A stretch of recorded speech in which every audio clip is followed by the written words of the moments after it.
I have a complicated relationship with Instagram, and I'm guessing a lot of you do too. There's the posting, the wondering if anyone even saw it, the slow math of how many hours went into something that's just disappearing in a day.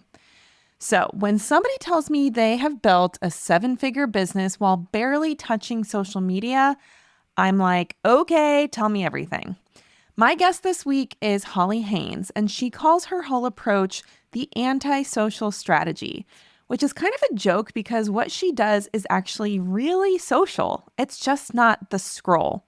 It's podcasts, partnerships, real conversations, and long form content that lives on her website and keeps working for her long after she hits publish.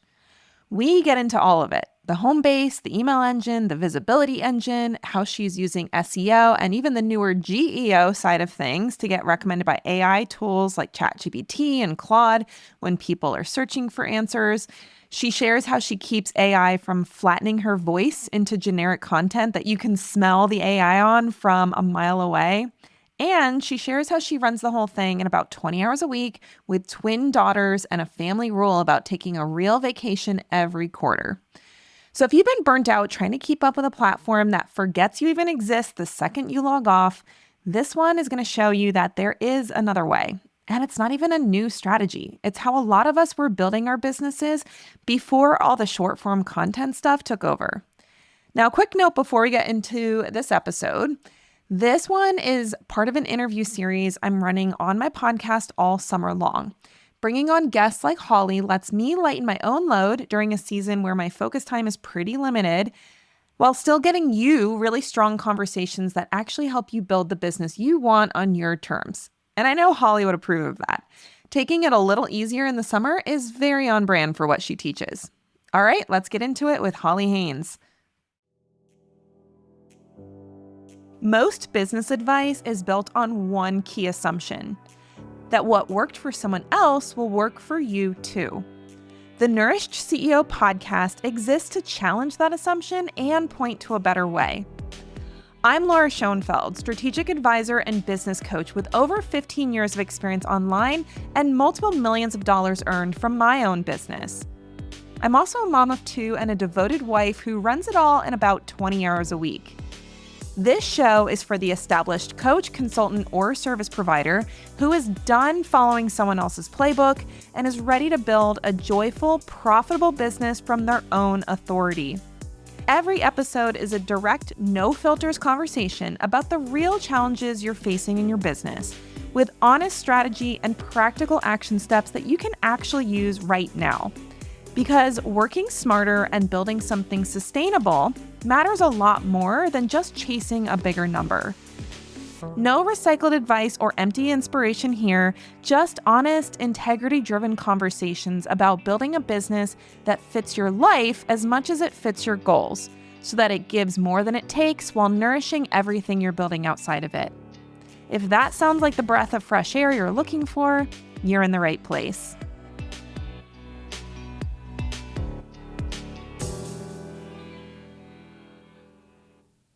I am so excited to have with us on the show today, Holly Haynes. Welcome to the Nourished CEO podcast, Holly. Hi, Laura. Thank you so much for having me. I was joking with Holly before we hit record that I was on her podcast I don't even know how long ago it was. And she just has the most out of control, like polished podcast experience where I'm getting like physical mail and like all these beautiful PDFs. And I was joking with her. I was like, man, I feel so unprofessional because yours is just so beautiful. But I was impressed and inspired to like up my game a little bit on that. So Amazing. Well, thank you for that. We actually really like sending actual mail. Like that was my tip of send something in the mail and people will be blown away. yeah, it's amazing how a simple postcard can just take it to this next level. It's like the Yeah, online thing is so anything you can do analog, I feel like is worth it these days. So, totally. but Holly, you have a lot of things that you are expert on. And I think the main thing that I wanted to get this conversation started with is your antisocial strategy. So you talk about growing your business without the algorithm.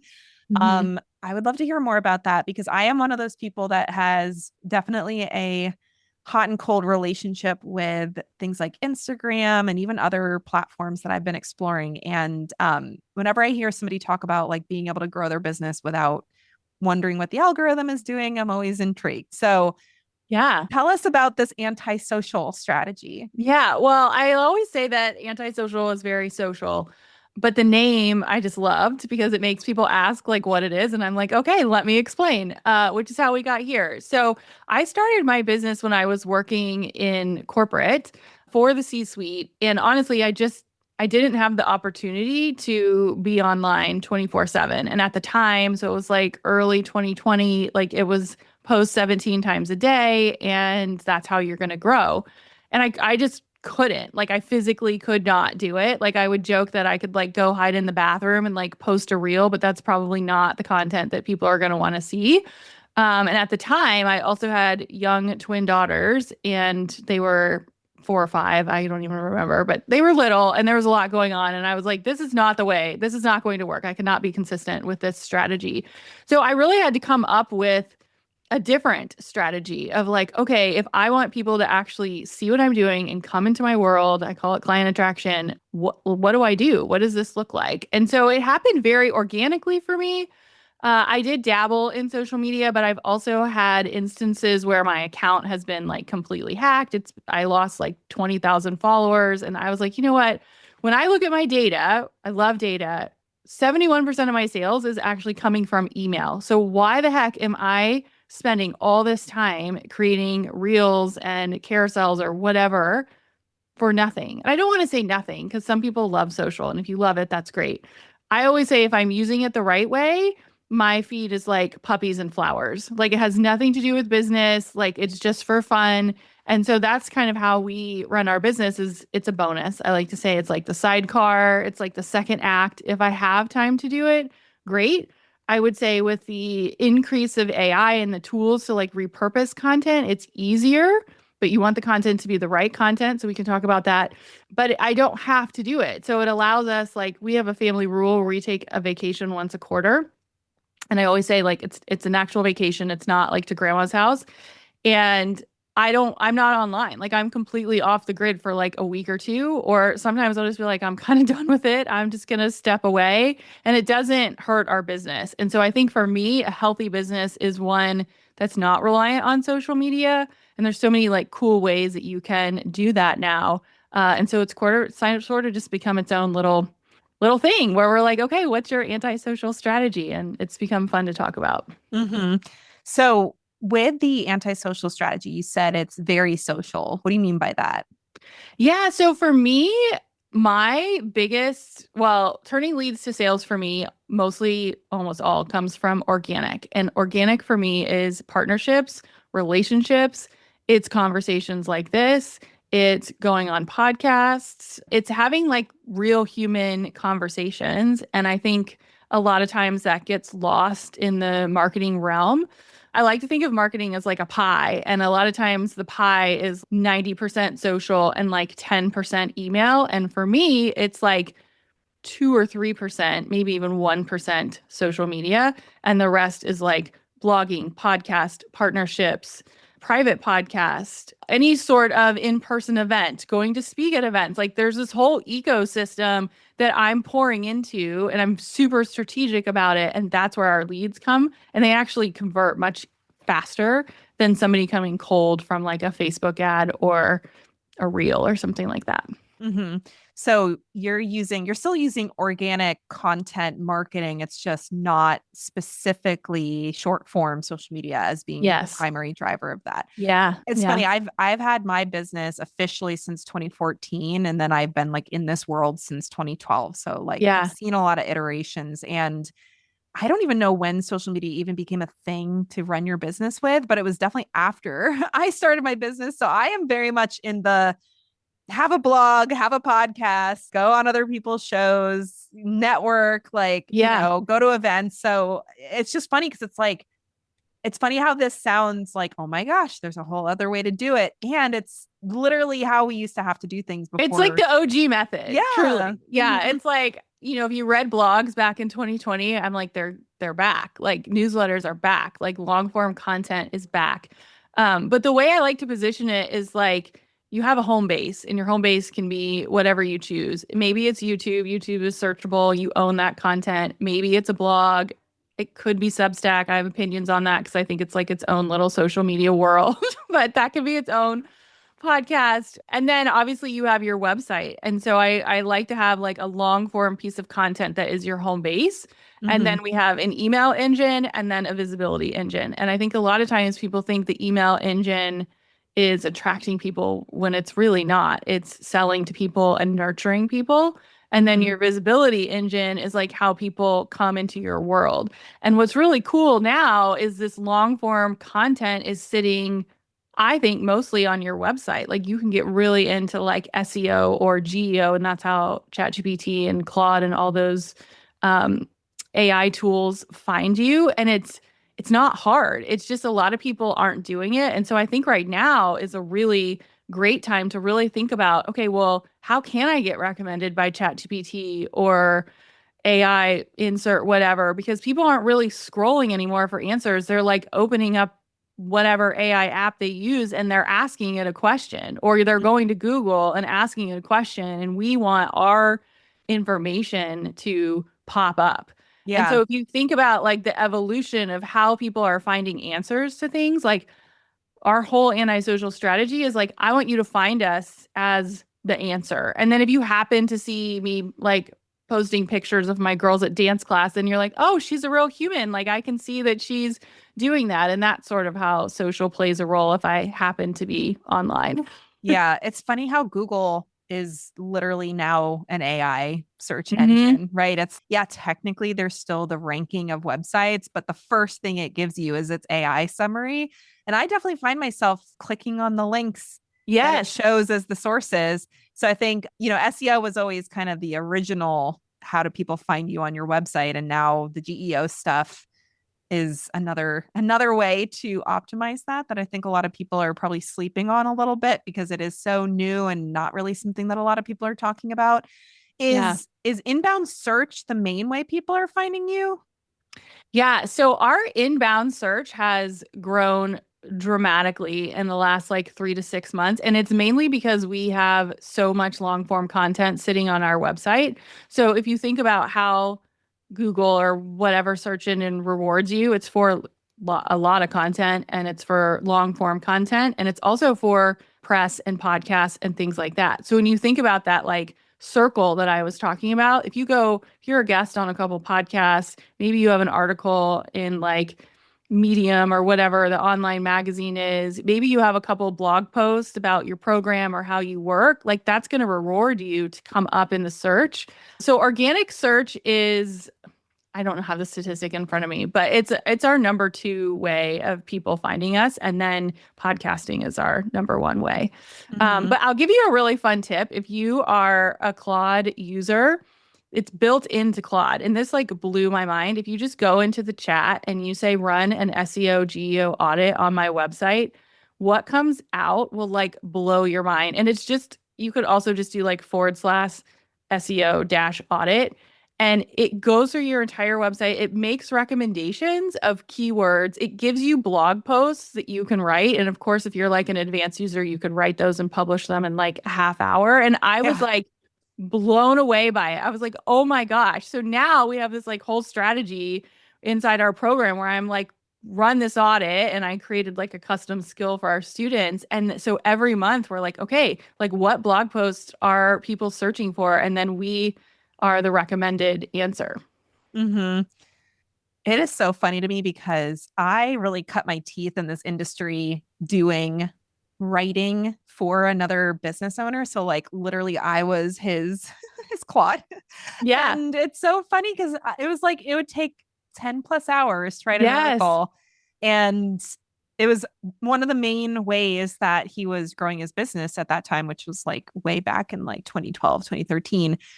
And it's just so amazing to me that this is something that now you can do in 30 minutes and, Yeah. completely without a team member. And I'm not like against team, but just the amount of things that used to take so long. And I think that was one of the reasons why short form content got so popular is you really could just like Yeah, it whip was out fast. very fast, punchy, say three things and then you're good versus like I grew up in the write a 3,000 word blog post and make Hmm. sure there's like references to other websites and, all the things. So I'm excited that this stuff is becoming a thing again because I am not a short form girly. It's not my Yeah. skill set. And to be able to do the longer form stuff and make that a way to stand out, especially because I think a lot of people they struggle to create good quality long form.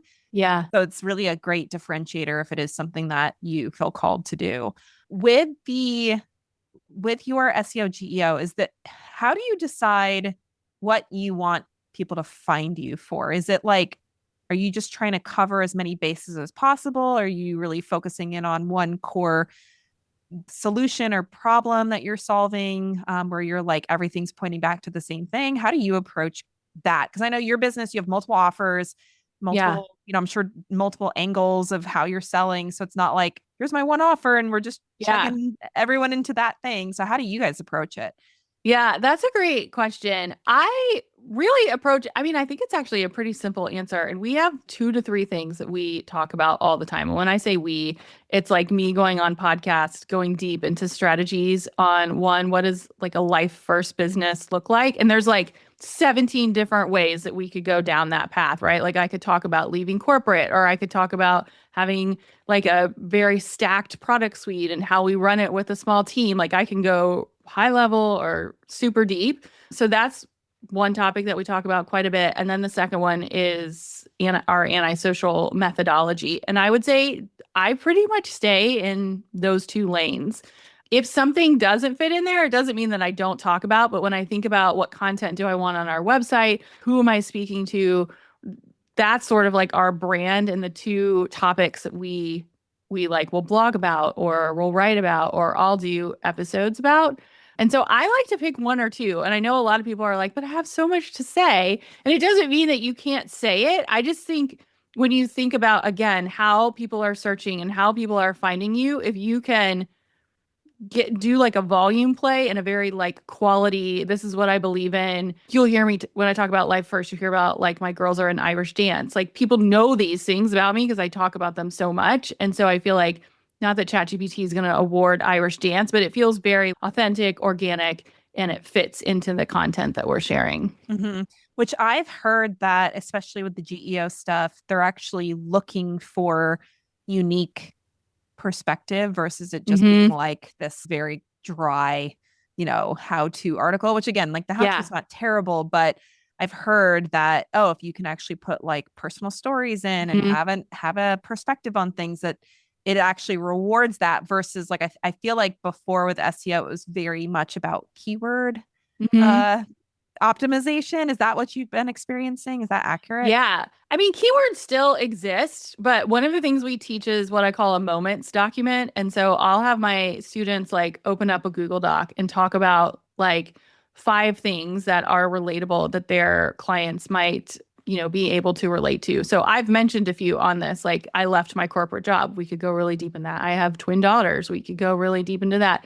They do Irish dance. That's like a whole thing by itself. We take vacations once a quarter. Like, so when you read my content, like that is sort of just organically in there. And I think that's the personalization. Of course, we've got like, here's our framework in 5 steps, but then we're sort of weaving in that like personal piece. Mm-hmm. And so I 100% think that whatever you create, there needs to be that like personal story or that positioning of this is how it works in real life because people are going to get really tired of reading the same answers over and over and over Mm-hmm. again. Yeah. And I feel like even if they don't get tired of it, the likelihood that they're going to remember that you talked about Yeah. it is so low. If you see it from five different people and you're like, I don't know who said this to me. I guess I'll just do it somehow. They're not saying, oh, Holly's the one that was mentioning that they do quarterly vacations with their family. Like it Yeah. just, I think the personal brand piece is so crucial in an age where the information is like everywhere and Hmm. everybody's potentially saying the same thing. On that note, how do you use AI to support content output in a way that does not destroy your Yeah. credibility and thought leadership? Because I think I was mentioning to you before we hit record that I think so many people use AI in a really bad way where it's actually harmful to their Hmm. business. And it's not neutral. It's not like, oh, you're just creating like mediocre content. It's, oh, people can tell this is AI and Yeah. that's repulsive to them. So how do you approach Yeah. that so that you're not losing the time saving of AI, but you're not like totally just paving over everything that Yeah. makes you a human? Yeah, I think the first step, well, our first step is my words. So it's not a framework that AI or Claude or whatever spit out. It's me like brain dumping in a document, or it's me speaking into a notes app or a transcript from a call or whatever. Like it starts with raw words that are me and that I would say. So that's our first step. And then the second step is that long form content. So when I record a podcast, that's what our long form content, that's where it starts. It's me talking, it's my words. Now, I may run those words through Claude to get like more summarized show notes or an SEO title or whatever that looks like, but it starts with my words. A couple of fun things that we have done behind the scenes is I did a podcast on this. I created a skill, I named her Barb. And Barb is the anti-AI skill. So everything, I start with my words and then I will repurpose it into whatever I want. And then I'll be like, can you run this through Barb? And then Barb will be like, oh, there's dashes or there's like specific frameworks that AI follows of like, not this, do this, or, it was unlocked for like a really long time or whatever that is. And you can actually ask Claude or ChatGPT, like, what makes something smell like AI? And then take that and run it against your content. So those are two ways that I think have helped us quite a bit is it's just flagging things of like, hey, you wouldn't really say this. Or I've taught it to say like, hey, there's no personal story in this. You need to make sure to go deeper or you would never say these words. And so really having that documentation and that level of training behind the scenes has helped quite a bit. I'm a big fan of having a brand book and you can call it whatever you want, but it's basically like, I would never use these words, or I hate emojis, or I would never use the M dash. Some people use the dashes and now they're like, oh my God, everyone's going to think that it's AI and it's not. Like, I actually write this way. And so I think the slowing down to speed up and thinking about, okay, do I have this in place so that when I do set up the systems to run and create more content, like it's very much me and sounds like me. Mm-hmm. Yeah, I do a lot of that too. I do not have a personally named AI detector Barb and bot. I are like best friends. We I work together all day. I am very inspired to do that because Yeah. I've done I think I did like a I started with like a research like a deep dive research process to say like look at what the internet says sounds like AI and then use Hmm. that as like a reference document. But I think to your point, having a specific skill where that is the function of the skill is to like Hmm. flag, hey, that sounds AI, or because I think it doesn't really matter what tool you use, they all kind of have their own little idiosyncrasies. But Hmm. as somebody who has done a lot of writing in my 15 plus years, I just pick up on that stuff so fast if it's saying Yeah. things that I would never say, or like, oh, the quietly word everywhere or whatever. I'm like, you cannot say quietly 18 times in one blog post. Please stop. So like I can see that stuff, but it's like extra work for me to do it versus training Hmm. a skill to do that for me, which this is where I can geek out on this all day. I have Yeah. a lot of friends where we're like all bought into this whole AI thing, but doing it in a way that's how do we take our normal brain processes and just operationalize them so that an AI tool can do it versus Yeah. the people who are like, oh, here's 50 different, hooks that you can run through Claude to like get your content, even though you had zero original thought as part of this Right. input. Like that's the part that I think people tend to screw up versus all this slow down to speed up mindset where you are training it to think like you and Hmm. so that it actually does not only think like you but to your point like giving it your actual words. And I do this all the time. I'm like, take what I said and just make it written. Like it's not that Yeah. hard to turn that into a written sentence, right? So Yeah. I feel like everybody should be doing that. And the fact that everybody isn't, I'm like, how is this not a thing that everyone is doing? Because it is so helpful compared Yeah. to having to like have like multiple different formats of content, multiple different platforms, all the things that, you could get totally bogged down and turn your job into like 24/7 content creation. Yeah. And I think, like, to your point, it can create so much content that it's overwhelming. It's like, well, I don't need to post that much content. I would so much rather have valuable long form content that lasts a long time than 27 pieces of little content that's like not doing anything. So one of the things that we teach inside our program is we have this like monthly cadence where we're auditing the numbers. So you can use AI for this, you can do it yourself, but it's like, okay, well, where did your sales actually come from? Because I find so often people are like, I need to post this reel or I need to do whatever. And I'm like, you didn't get one sale from social media. Like, what if you went back and said, guess what? All my sales came from referrals or all my sales came from email. Like, why would you not do that more until Mm-hmm. it shifted? So there's a lot of brainstorming that you can do behind the scenes. The other thing that we like to do is, well, you could also use AI for this, but you can go into, I use Claude Cowork for this, and it'll audit, like it audits Kit for us every single week. We program it to like Friday at 8 a.m., go inside ConvertKit, look at all of our funnels and all of our emails and tell us what's performing the best and where there's like a leaky funnel. So it's not going in and fixing it, but it's telling me like, hey, all of your leads came from this quiz, but this funnel lost 27 people this week. Like maybe you should pay attention to it. So I think there's a lot that you can do behind the scenes to sort of like audit your data, think about where people are coming from. And a lot of people just don't do it because it's not the instant reward that you get when you post a really fun reel with cool music. It's that like I can't think of the word off the top of my head. That like instant gratification is not there. It's not the same. Although I get really excited about a good dashboard. So Is that something? So you're saying you could do it with AI.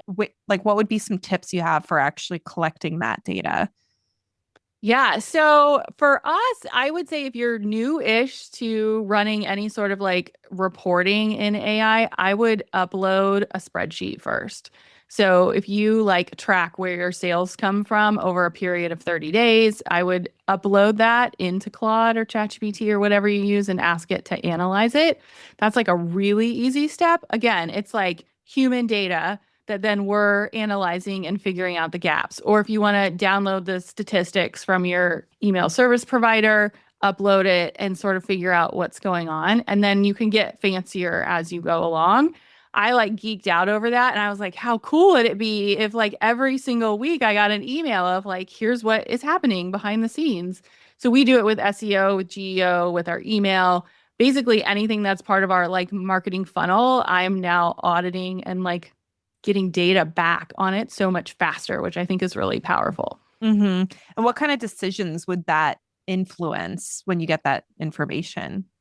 Yeah, well, I will say recently we turned off a lot of our old funnels. I had just had them sitting there. They weren't really doing anything. And it was like, this is a leaky funnel. And then I would panic and I'm like, but I'm not using that. And so I would just turn it off. So it helped me sort of streamline things and think Mm-hmm. about like what's working and what's not working.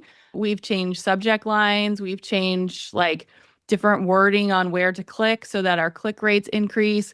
But I think before running these reports, I was still doing it. I just wasn't doing it as frequently. Like I would do Mm-hmm. it once a month or once a quarter. And so it's just so much faster now and it allows me to make decisions faster. Mm-hmm. Um, what else have we done it for? The SEO and GEO audit that I mentioned at the beginning is really cool because it will actually give you keywords, but it'll give you recommendations on what people are searching. So, like, one of my favorite recommendations is to actually write a blog post about your competitors. You can write it in like a very nice way. Like, we're not bashing other people that do the same thing we are, but what AI is looking for is how do we make a recommendation based on what this person wants. So for us, like if you want deep strategy, you want one-on-one support, you want an AI component, hopefully it would recommend me. Where if you wanted something else, it would recommend somebody else. But that just like sits behind the scenes on our website. Like it's not something I would like send in an email or something. But it's fun because it'll make a recommendation of like, I don't see this. Let's write long form content about this. And then it's giving me ideas for podcasts or things to talk about on podcasts or what should I put in my emails because I can see what people are reading more or I had like an email where I was like, I invested in a 5-figure coach and I didn't tell my husband and it tanked. The email did horrible. And I thought it would be like the best email. I was like, this is so juicy and so personal. And I was like, okay, well, maybe that wasn't the best subject line. So it's just kind of fun. Like it just helps you see things faster than maybe you would have had time for before. Yeah. Do you know roughly how much content, whether it's number of blog posts or number, I mean, I'm sure you know how many podcasts you're putting out if that's your main Yeah. like original source content, but like on any given week, how much new stuff is being produced by you or your team? Yeah. That is a good question. I don't think anyone's asked me that question before. So we do one podcast episode a week that is brand new, and we have been consistent with that for 6 years. So that's a lot. We have a lot of episodes. I would say on average, I do anywhere from 4 to 5 interviews a month ish. I mean, I go through phases where I'll do a bunch and then I'll sort of like take a break. Mhm. So that's also new content. I've been on a kick where I've been trying to write one blog post a week, but it's also because I'm a little obsessed with the GEO piece. I think it's Yeah. like now's the time to like get in on it. And so I Early want to adopter benefit, yeah, right? I'm like, okay, I'm here. Like I could do it when my girls are at dance class. Like, let's go. So I've been trying to do one new blog post a week. And then, in terms of what that gets repurposed into, we send 3 emails out a week, typically. But it's all coming from like those other places. So the content that I create is the podcast, which usually turns into a blog, but also we've got some original blog content coming. It sounds like a lot, but it's really not. I mean, the podcast, it probably takes me, I don't know, 2 to 3 hours if I'm like doing start to finish. And then I would say the blogging is maybe an hour. But the back end of that is this amazing content specific, platform specific repurposing machine where I have so much that I can pull from that I will never run out of things to share if I want to share it. Mhm. Yeah. That's been really fun for me is looking at all the different pieces that would normally be done in very incremental steps. Like, okay, record the podcast, then, write the blog post and write the show notes. And then I was like, what if this was one skill that Claude could Yeah. run all of it at the same Yes. time? And so, like, building something like that was like, holy cow, I just saved like many Hours. hours a week Yeah. for potentially years on end. So, which I feel like so many people don't even think about it because it's like, it's just not even on their radar to be doing Yeah. that kind of stuff. But when you realize, when you put the systems in place and you train it and you know what the output is supposed to look like, and yeah, it doesn't mean you won't change stuff, but Yeah. just having that starting point, it's like crazy how much more stuff you can put out and do it in a few hours versus like Mhm. what would have taken, 15, 20 hours a week in the Yeah. past. Yeah. I was comparing what's happening with AI to like when the iPhone came out. Cause like, I don't know, I'm old enough where like I had a BlackBerry and I had a Palm Pilot and then I had And an a Razor, iPhone Motorola and Razor. right. And they're the flip phone. And it's like the world just got changed upside down. And now like think of all the apps and how we operate is so different. And I think that's like what's happening with business. And so that's why like when I talk about marketing or antisocial strategy, I'm like, it is human. Like there's a human component to it. And I don't want to lose that. But also there's like so many cool things that you can do. And so I think if you're able to merge both of those, when we get to the other side of whatever this looks like you're going to be ahead. Hmm.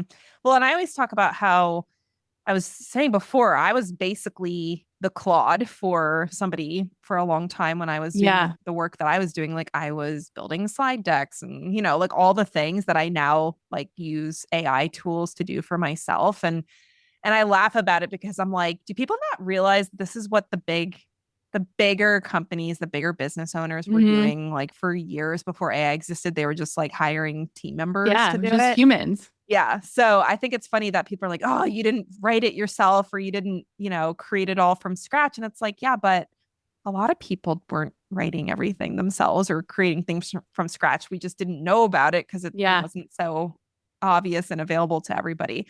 How do you decide what to put your energy towards? Because I know you mentioned, you have Mm. twins and I'm guessing you don't work 40, 50 plus hours a week. Yeah. So how do you decide what's worth putting your energy and time towards?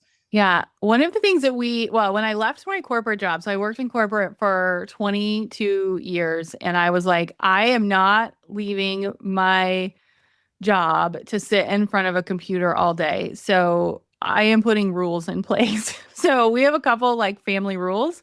One is, well, this was my own rule, but like I usually don't do much on Fridays. And I think it's just because in my corporate life, I was like, how great would it be to just like not work on Friday? And I feel like my brain just like shuts down. I can't like, and I just want to enjoy it. So I try at least once a week to have a day where there's nothing scheduled and I can sort of reflect on how far we've come. We also, I mentioned, do family trips once a quarter. So those are blocked out. One of the ways that helps me do that is the last week of every month, I don't have any meetings. So it's just this wide open space where sometimes I might choose to have a meeting, but for the most part, it's open.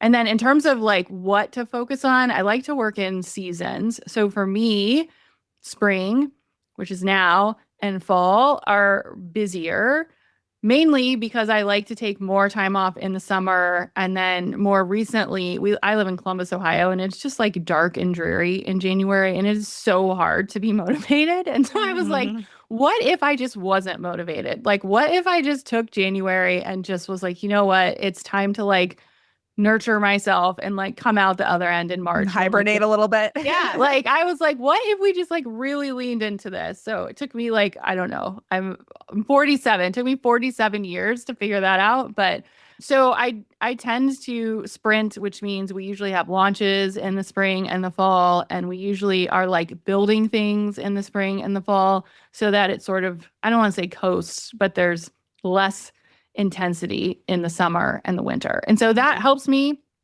stay focused for the most part. I've pretty much set business hours from 10 to 2, with the exception of like, if there's podcast interviews or whatever that looks like. So that takes me to about 20-ish hours a week. Is what we Hmm. aim for. Yeah. Do you with your offers, are you on an evergreen model? Are you launching? Is it a combo? Like, because I know you Yeah. run a 7-figure business, and I think sometimes I've heard so many different things where people are like, oh, you should take one offer to 7 figures. And then there's the people who are like, you should have 1,000 offers that are all Yeah. $27. And it's just like, I feel like there's so many different models that can work. And I always love to hear like, what's working for you? I think what's working has changed over the years, if I'm being honest. Like, it's not one thing. I will say the way that we got here is I started with a course that I don't even have anymore. And I was like, courses are not my thing. This is not like I like to talk to people. I need interaction. Like, I want to I want a real human component. So we sort of worked backwards and launched our mastermind first. Well, after the course that failed. So I was like, well, also, I'm not going to be able to retire on like a $27 offer. So let's What? figure out like a different way.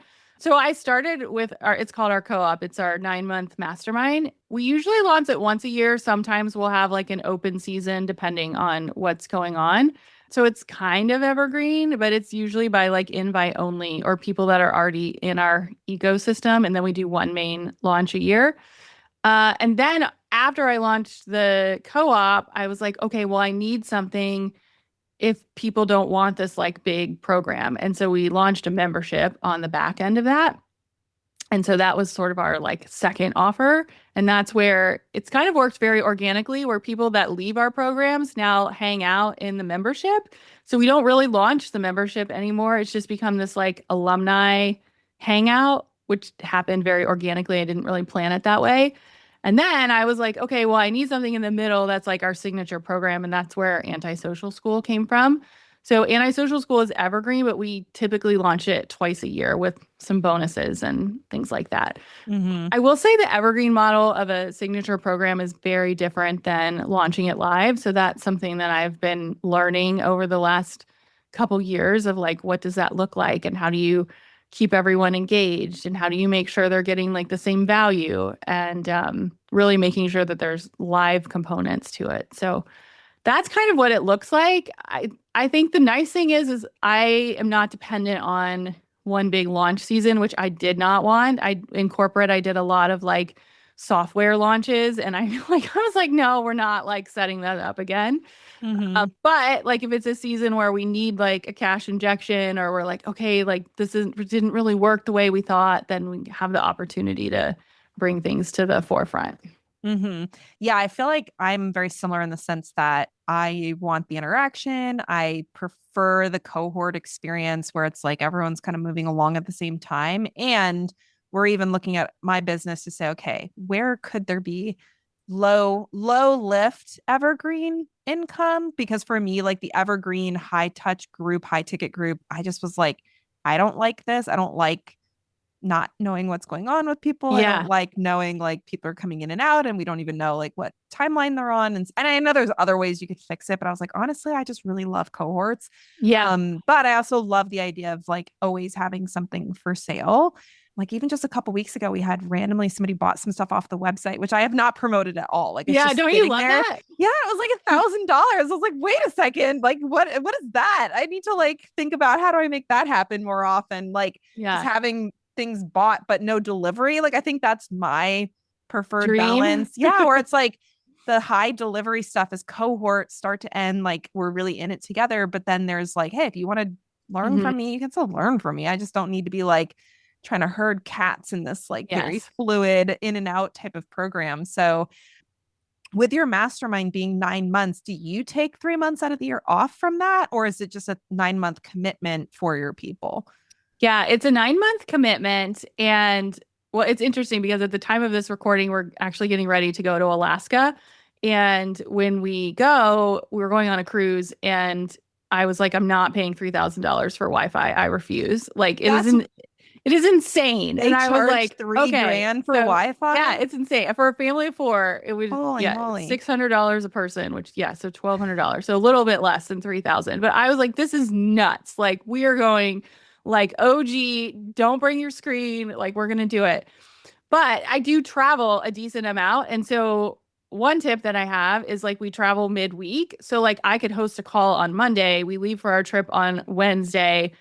The whole next week, like I have someone from my team that will run a call. And then if we're gone like 2 weeks, the clients don't really, I don't want to say don't really notice, but like we've got Yeah, it sort one of week in a while is planned like, out. yeah. Yeah. And taken care of. So I'm super strategic about that. And then sort of going back to what we were talking about in terms of like your content pillars or like what you share, our methodology is what I call life first. So like I hope that if they see me take time off that that's going to like encourage them to do the same, and then I share behind the scenes of like, hey, this is how we're planning this. Like it doesn't happen the night before. Like I have to think ahead and this is what we're doing. And so it does run all the time, but we sort of plan in these like breaks, or like someone else will take over for a week, or obviously during the Christmas holidays we have like downtime, or maybe there's like a co-working session instead of like a lesson. And so it's very strategic around what's happening and what people want during that season. Hmm. I always love these conversations because I feel like there's so many different ways you can run a business, right? Yeah. It's like it's the options are endless. And I think hearing from someone who's clearly doing it successfully and balancing your life on top of that, it's really helpful because you do get all of this. I mean, there's always somebody this is the way, right? This is the way to Yeah. do it. And just like even the concept of a 9 month mastermind, I was like, I saw that recently. Somebody runs a 9 month one. And I was like, I have always just had in my brain that a mastermind had to be 12 months. And Yeah. I was like, what if the next one I run, we take a whole quarter off from it, like, and just Yeah. not have it running, you know? And so it's just this really funny thing where I feel like the more conversations you have with other business owners, the more you just realize, oh my gosh, there are dozen and one ways to do this, and I get to actually make this fit for me, and I don't have to just do Yeah. it the way everybody else is allegedly doing it, or what, you know, guru Joe Schmo says is the way to Right. do it, right? It's like just being able to hear options and select what actually makes sense for your life is always, I think, really fun. I think that's what I love about entrepreneurship the Yeah. most.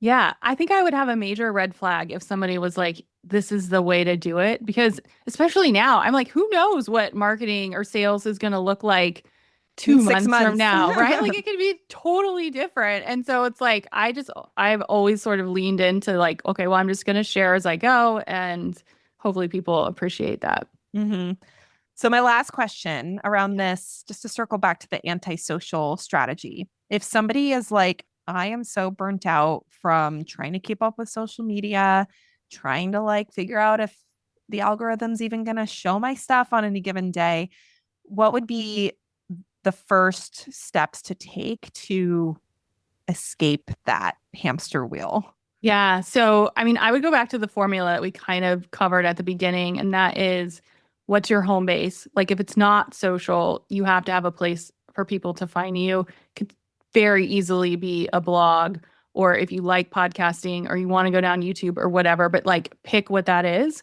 The second step would be like, what do you want to be known for? Like I mentioned that I sort of have like two lines. It's like life first and this antisocial strategy. So like, what is your like one or two sentence positioning statement, and then sort of just stay in that lane for a little bit. And I always say, if you don't like it, try it for 90 days and then you can change it up, right? But I do think you'll see momentum in 90 days if you stick to it. And then obviously an email engine, email is huge, and a visibility engine. So you've got your home base, but like, how are you getting people to see you? Are you writing SEO or GEO friendly blog posts? Are you going to speak somewhere? Are you networking? Like, what is that thing? And again, I recommend picking just one, and just try it for 90 days. And I say 90 days because this is a long-term strategy. It takes a minute. So that's where I would start, is really think through those like really simple questions and stick to it for just a minute. I do think also those other options like a blog or podcast tour or anything like that, the nice thing is you could go hard for 90 days and build up a really solid baseline and then like let it work for you. Oh, So yeah. it's not like you have to be on like a, 2 interviews a week podcast tour for the whole year Forever, for it yeah. to be. Yeah. I would So even burn out on that. I'd be like, no, thank you. I'm done. I could probably handle it, but I can talk for a long time. We were mentioning that before we hit record. I'm Yeah. like 3 hours in, I'm like still going, no problem. But yeah, I mean, I think that's one thing I really like about alternative strategies than social media. Cause I think for social media, it's getting a little better at showing your older stuff, but so much of the time you put something out and they see it for a day and then it's gone. And it's like, great, Yeah. I have to like do it again. So Yeah. I like the content that, oh, somebody found this 2 years later after I wrote it. That's awesome. Yeah. And I think also like do something that you can be consistent with. If you hate speaking, don't go on a podcast tour. Or if you hate writing, like don't make blogging your like number one thing. So I always say like, look at your personality, look what you enjoy, look what you could be consistent with, because that's where you're going to see the biggest growth. It's not going to work if you do it for 1 week and then be like, okay, I'm going to change it up, right? I think sticking with it like says a lot. Yeah, and if you hate it, it's very difficult to stick with it. Although to be fair, if you hate creating content, this might not be the industry. Right? Maybe it's to not be the in. thing for you. Yeah. So, well, Holly, thank you so much. That was a really fun conversation for me. I love to pick the brains of people who are doing really awesome things and doing it very successfully. And then also moms who clearly have a lot else going on in their life other than just running a business. So just really inspired to see what you've created and how you're running things and how you keep everything well-oiled and functioning really optimally for your business. Yeah. Thank you so much for having me. Yeah, thanks for hanging out with us, guys. We'll see you here next week on the Fed and oh my gosh, I did this again. Not the Fed and Fearless podcast, the Nourished CEO podcast. That was my old one that I used to call Fed and Fearless. So, Nourished CEO podcast. Thanks for hanging out, guys. Thanks for listening to this episode of the Nourished CEO podcast. And if this episode got you thinking about how you're actually wired to run your business, your next step is to take the CEO type quiz. Because here's the thing, most of the business advice out there was built for someone specific. And if that someone isn't you, it doesn't matter how hard you work or how many strategies you implement. It's just never going to feel right, and it's never going to work as well as it should. Knowing your CEO type changes all of that. After you take the quiz, your results page will walk you through your natural strengths, your biggest blind spots, and a concrete game plan for your offers, messaging, sales, and even your calendar, all built around how you actually think and lead. Not generic advice, your specific direction. It takes about 5 minutes and it's completely free. The link is in the show notes, or you can go to lauraschoenfeld.com/quiz. And if you already know your type and this episode resonated with you, share the quiz with someone else who needs it. The right framework at the right time can completely change how someone sees their business. And honestly, that's exactly why I made this. All right, I'll see you next time on the Nourished CEO podcast.